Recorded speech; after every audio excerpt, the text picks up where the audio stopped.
Ladies and gentlemen, what you just witnessed wasn't just a space mission, it was a statement.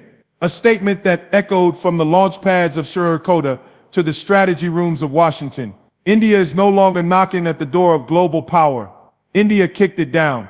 This isn't the old world order anymore. The era of one nation setting the rules is over. Because when a country rises from colonization to conquer the cosmos, the world watches. India just did what many said was impossible. Again, with a fraction of the budget and a mountain of grit, it reached heights others only talk about. And now even the West can't ignore the roar of Indian ambition, from famine to fuel cells, from poverty to planetary missions. India's journey isn't just inspiring, it's revolutionary. This is not the rise of a nation by chance, but by relentless choice. India was never handed greatness. It was carved, brick by brick, bite by bite, breakthrough by breakthrough, by a people who refused to be defined by the wounds of history. In 1947, the world looked at India and saw a fragile newborn state, a broken economy, a chaotic democracy. Few believed it could survive, let alone rise, but they didn't see what India was really made of. Fire, faith, and fierce resilience. They never saw the school children studying under street lamps, the farmers working fields by day and attending night classes, the engineers who read borrowed textbooks with candlelight, the dreamers who looked up at the stars from dusty villages and said, "One day we'll go there too." While the world applauded space programs backed by billions of dollars and Cold War urgency, India was quietly scripting its own space saga, without arrogance, but never without ambition. The world laughed when India launched its first rocket on a bicycle. Yes, a bicycle. It sounds like folklore, but it's truth. The early days of ISRO were built on shoestring budgets, second-hand equipment, and sweat-soaked dreams. No high-tech labs, no luxury of endless funding, just brilliant minds and backs breaking under the pressure of expectation. But that rocket, it flew. It flew. Because dreams, when fueled by conviction, don't need perfect conditions. They just need fire.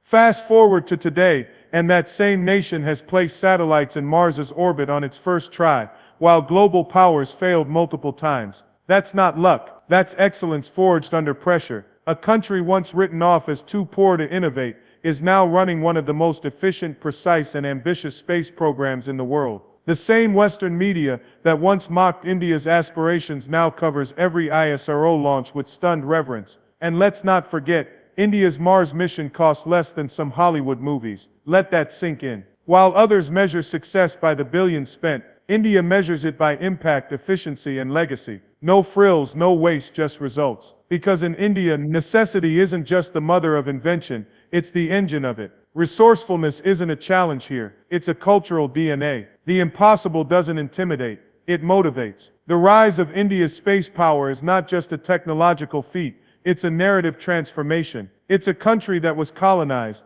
exploited, and underestimated, now commanding global respect in the most elite circles of science. It's not about rivalry, it's about rewriting the story. It's about saying you don't need to be born into power to achieve greatness. You just need vision, discipline, and the guts to keep moving forward when everyone says stop. India didn't sprint ahead because someone opened the gate. India built the track, trained in silence, and then ran a race no one thought it would finish, only to lap the field. And here's the thing, India is just getting started. This isn't the peak, this is the liftoff. It's a message to the world, loud and clear. Don't judge a country by its past, judge it by its persistence. Don't define a nation by its GDP, define it by its grit. Because when you look at India's space journey, you're not just seeing science in motion, you're seeing spirit, an unbreakable, unapologetic spirit that rose from the ruins of colonization and flew beyond the stratosphere. So yes, the West may have had the head start, but now they're looking in the rearview mirror and seeing a force that refuses to slow down. India has arrived, not with noise, but with nuclear precision. Not by begging for recognition, but by earning it through action. From famine to fuel cells, from colonial chains to cosmic dreams. This is not just a comeback. This is a revolution powered by purpose. And if that doesn't make the world stand up and pay attention, it should not. This isn't about satellites anymore. It's about sovereignty, about power, about dignity. Every time India launches a rocket into space, it's not just an achievement in science, It's a declaration of independence in the most powerful arena of the modern world. Space is no longer just a frontier for exploration, it's a battlefield of prestige, control, and global influence. And India has made it clear, it won't be a spectator, it's here to lead. There was a time when the so-called superpowers controlled the narrative. They owned the technology, the infrastructure, the access to space. They decided who got to participate and who had to wait. India was told to develop first, to focus on basics, as if dreaming beyond gravity was a privilege reserved only for the wealthy. But India didn't ask for permission. It chose to rise on its own terms. And now, it has changed the rules of the game, permanently. Today, the nation that was once written off as too poor for space is launching over 100 satellites in a single mission. It's designing lunar landers, building space stations, and helping countries across the world access space affordably. And here's the kicker, it's doing all of this while maintaining one of the most efficient space budgets in the world. India isn't just competing in the space race, it's disrupting it. Why? Because for India, space isn't about showing off, it's about showing what's possible. It's about self-reliance in the most strategic domain of the future. In a world where data, surveillance, defense, and communication are all rooted in satellite systems, to control space is to control the future. And India has planted its flag high, not in aggression, but in assertion. A peaceful but powerful stance.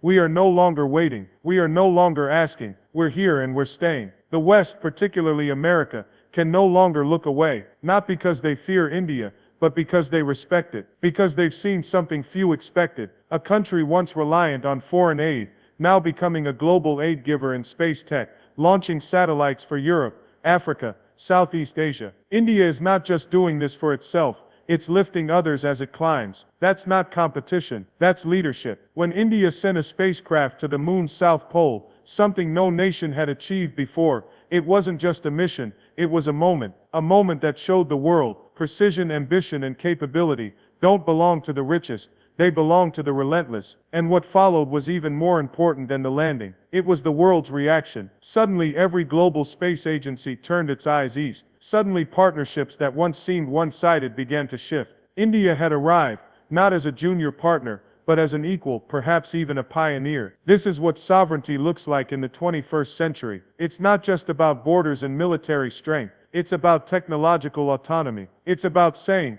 we will protect our data. We will manage our own satellite infrastructure. We will not depend on others for the eyes that watch over our nation or the tools that connect our people. India is securing its skies the same way it secured its land and its seas, with unshakable resolve. But it's more than that. Space is also symbolic. It's the highest ground, literally. And whoever stands there first leads the future. For too long that future was dominated by a small circle of powers, but India has broken through, and it didn't come knocking, it came soaring. This is not an accident. This is the result of vision, strategy, and sheer national will. Generations of scientists, students, engineers, and policy makers betting not on comfort, but on conviction, betting on the idea that a country with over 1 billion hearts could reach beyond the clouds and pull the stars a little closer. That's why every rocket launch matters. Every satellite is a signal. Every mission is a message. We are in control of our own destiny, and the world has no choice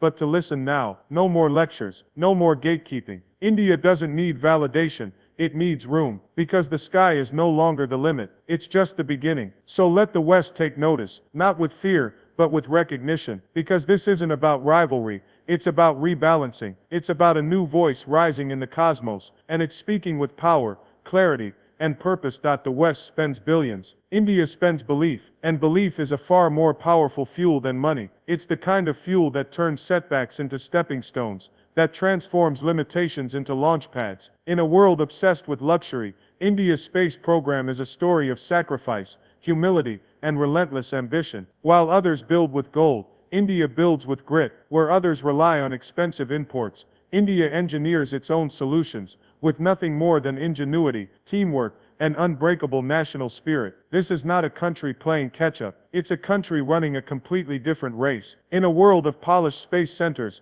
and billion-dollar projects, India's humble mission rooms and low-cost models might seem out of place. But don't be fooled. Behind those simple desks are some of the sharpest minds on earth. Behind every success story are men and women who have dedicated their lives, not to profit, not to fame, but to a vision, a belief that science can elevate a nation, that excellence doesn't need a suit and tie, it needs sweat and sacrifice. The West often prides itself on scale, on how much it can spend, on how massive its rockets look, but India proves, time and time again, that it's not the size of the budget, it's the strength of the belief behind it. That's why the world is starting to pay attention. Because how do you explain a Mars mission that cost less than a single American fighter jet? How do you explain lunar landings on a budget tighter than a Netflix series? The answer is simple: commitment without compromise. There are engineers in India who walk to work because they can't afford a car, but they design machines that fly millions of miles into space. There are scientists who pray before every launch, not because they don't believe in science, but because they carry the hopes of 1.4 billion people on their shoulders. This is a space program where missions are celebrated in temples and in living rooms, in government halls and roadside tea stalls. It belongs to the people. It's personal. You can't understand ISRO without understanding what it means to the Indian heart. It's more than rockets and satellites. It's proof that no matter where you're born, no matter what odds you face, you can aim high and reach higher. This is the dream of a child in a village who sees a rocket in the sky and realizes, that could be me one day. This is the legacy of a generation who was told they couldn't, and who now stand as proof that they absolutely can. The Western world often underestimates what can't be measured in dollars, but India's secret weapon isn't in its spending, it's in its spirit. The late nights, the failures, the heartbreaks. India's scientists endure all of it, not for applause, but for progress. They're not chasing headlines, they're chasing history, and with each successful launch, they're rewriting what's possible, not just for India, but for the world. And let's be clear, this is not a case of doing more with less, because there's no choice. This is about intentional efficiency, about pushing the boundaries of what's possible through pure innovation. While others throw money at problems, India thinks through them, reinvents the system, reinvents the tech, reinvents the mindset. This is innovation born out of necessity, but carried forward by vision. That's why the world is starting to listen, not because India is the loudest, but because its results are impossible to ignore. Because when you show the world that rockets can rise from dusty villages, that code can be written by students from small towns, and that you don't need a trillion-dollar economy to touch the stars, you inspire a new generation everywhere. India's space program isn't just about national pride, it's a global message. Greatness is not reserved for the wealthy, it is earned by the relentless, by the resourceful, by the believers. That is what the West cannot deny anymore. Not just the achievements, but the attitude behind them. So let them spend their billions, let them dominate the headlines. India will continue doing what it does best, rising quietly, working tirelessly, and stunning the world with results that no one thought possible, because belief, when matched with brilliance, doesn't just compete, it leads. For decades, India was the student, the developing nation, the listener in the back row, taking notes while the West dictated the rules of innovation, technology, and exploration. India was expected to follow, to imitate, not initiate, to wait for breakthroughs elsewhere, then try to catch up. It was told to focus on basic needs, as if hunger and ambition couldn't coexist, as if a country that once mapped the stars with naked eyes had no business reaching for them with rockets. But now, everything has changed. India isn't just participating in the global space race, it's leading parts of it, and more importantly, it's doing it its own way. No longer a junior partner, no longer the student waiting for hand-me-downs. This is a nation that's building its own textbooks, drawing its own maps, and inspiring the next generation, not just within its borders, but across the globe. The time when the West played teacher and India played catch-up, that era is over. Because now, when India launches a mission to the moon's south pole, the world watches India's broadcast. When it sends a record-breaking satellite payload into orbit, global agencies take notes. When it announces a space station or a human spaceflight program, the headlines don't ask if, they ask when. The old narrative of the East learning from the West has flipped. Now the world is watching India not to correct it, but to learn from it. This shift is about more than rockets, it's about respect. For too long, India's knowledge was seen as secondary, its engineers underpaid, its science overlooked, its intellect dismissed. But the truth is, India has always had brilliance, it just didn't always have the megaphone. Now with each space mission, that brilliance is front and center. It's loud, it's clear, and it's impossible to ignore. What makes this change so powerful is that it's not rooted in revenge, it's rooted in renewal. India isn't interested in taking anyone else down, it's interested in lifting itself, and in doing so, lifting others too. It's launching satellites, not just for itself, but for countries across Africa, Asia and Europe, nations that once couldn't afford a place in the space race. India gave them a ride, not because it had to, but because it could. That's leadership, real leadership, not just showing the way, but bringing others with you. And let's be honest, this makes some uncomfortable, because the old world order wasn't built for this. It wasn't built for a formerly colonized nation to become a pioneer. It wasn't built for a nation that still battles poverty to be sending missions to Mars. But that's exactly why India's rise is so revolutionary. It doesn't just defy expectations, it redefines them. India is telling a new story, that you don't need to be born into wealth to shape the future. That legacy isn't inherited, it's earned. That the country once dismissed as a third world is now building a third launch pad, training astronauts, and setting timelines for interplanetary exploration. That's not a fluke, that's focus. And now, the world's most powerful countries are no longer in a position to teach, they're in a position to listen, to respect, to partner on equal terms, because India isn't begging to be included anymore, it's building its own table, and the invitations are going out to those who understand one thing. This is a new era. This is the century of rebalancing, of rising voices, of silent powers, becoming superpowers, not with weapons, but with wisdom, not through conquest, but through capability. India has become proof that true strength doesn't need to shout, it just needs to show up, again and again, with results. So yes, the teacher has become the student, the world is watching, and the lesson India is giving isn't just about space, it's about human potential, about the power of patience, precision, and persistence, about how dignity and destiny walk hand in hand when a nation believes deeply in itself. India has stopped asking for a seat at the table, it's building the table, and the world is finally pulling up a chair. And now, here we are, the countdown has reached zero, the smoke has cleared, the rocket has launched, and the message is unmistakable. India has arrived, not quietly, but with thunder in its step, and fire in its soul. What was once dismissed as a dream, too big for a developing nation, is now the blueprint for what's possible in a world craving inspiration over intimidation. This is not just about space anymore, this is about something far deeper,